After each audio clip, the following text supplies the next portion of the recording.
And finally, in today's episode, roughly 46 million American households have opted to rent or been forced to rent rather than purchase a home. Sometimes it's out of convenience. You're moving around for a job, you're new to a city. Of course, you're going to rent and make sure you're going to be there long term.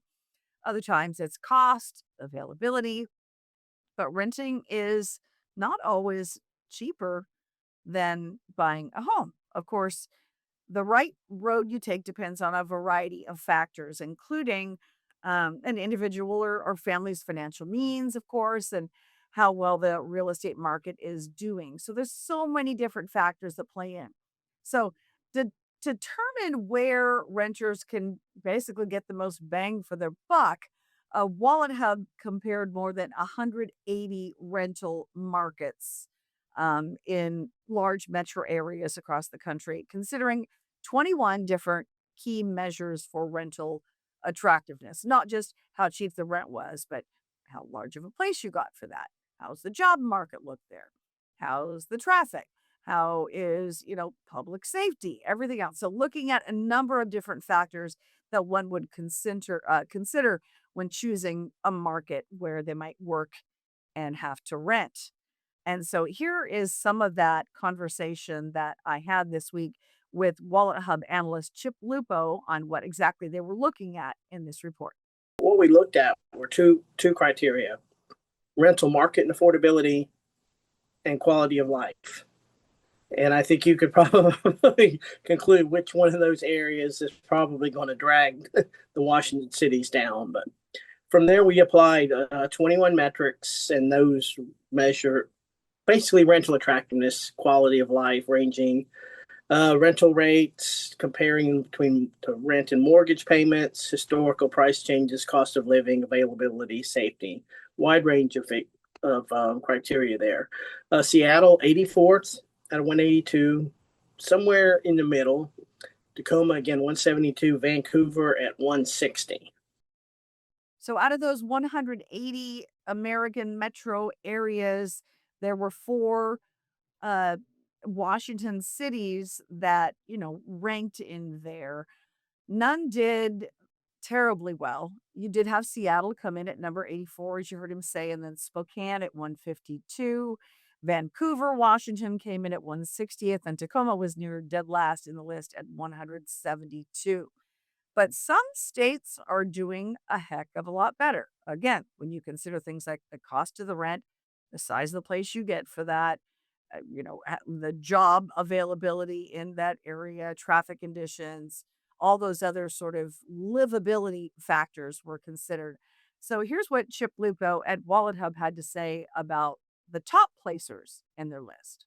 Well, the big winner is the state of Arizona. Three cities: Scottsdale, Gilbert, and Chandler, all part of the Phoenix Metroplex, top three. And then Peoria, Arizona at number 6. Overland Park, Kansas, a suburb of Kansas City, at number 4.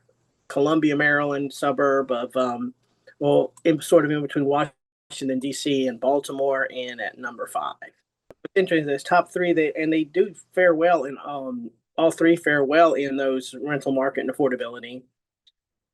But all three won in the top 10 in quality of life. I mean, you've got weather, and they're relatively safe once you get out of outside of downtown Phoenix. Now, of course, weather, if you don't mind the dry 110 heat pretty much year round, then that's be a good thing. So the weather is usually cooperative, and it's relatively affordable. It's a pretty high income, predominantly mostly retirees, but there is plenty of leeway there for folks of middle income who want to rent in the Phoenix area, and those three are right there at the top of the list.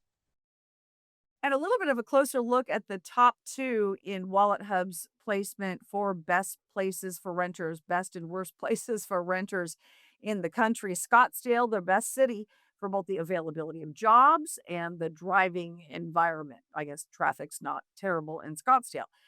They also have the fourth best weather and the seventh best recreation options in Scottsdale.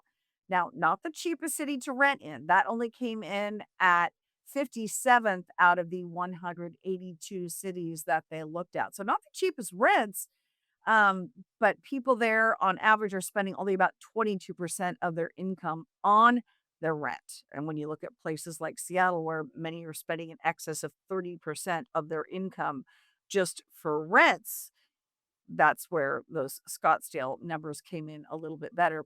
And then the city also has the largest home square footage in the country. Renters there have, on average, nearly 2,200 square feet for rental properties in Scottsdale.